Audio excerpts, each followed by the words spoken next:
It's Elaine Clayman from the Elaine Clayman Justine Bray team at Brown Harris Stevens. And once again, I will welcome you to our YouTube video. If you haven't signed up, please do so, so you don't miss any of the videos and dates about what's going on in the market, or updates about what's going on in the market. A little bit of a backstory to staging. About 25-30 years ago, my fellow broker and friend Dan Ruiz and I introduced staging into Manhattan. It did not exist at all. Today, staging is a household word, but you never heard it back around 1990.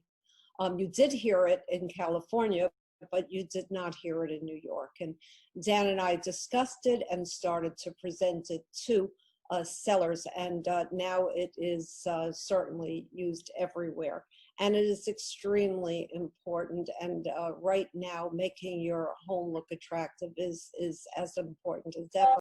One of the things you want to do, if you have the time to do it, is to have a fresh coat of white paint.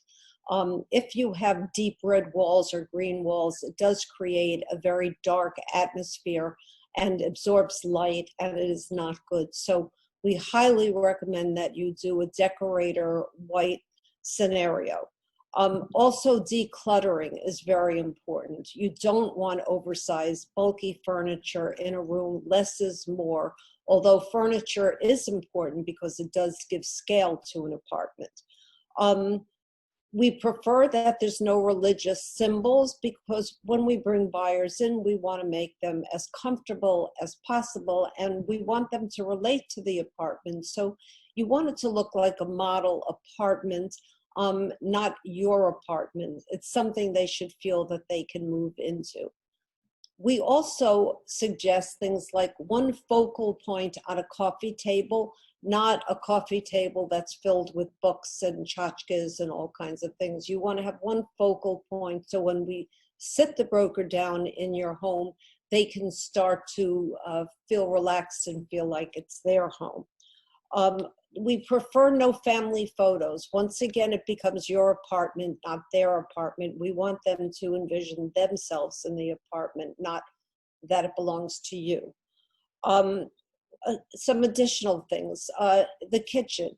We prefer that you don't have knives out. It feels offensive to people. I would hide those ways the knives stack into a wood element. I would put that away. I would take away drain boards because they're not particularly attractive. If you go into a living room, you want to have shades, not one high, one low, or blinds up and down. You want to have things even. If you're facing a brick wall or another building, we want to sell the interior of the apartment. So we definitely recommend just sheers, so light comes in, not heavy drapes, but sheers, so light comes in and we bring the person's focus into the room. In a bathroom, you want to have clean shower curtains, preferably a plastic that you can see through, so you're not closing off the space. Toilet seats should always be down. There should be no cloths on the floor. We understand why you have them, but for showing, that's not good. Towels should be perfectly hung over a towel bar.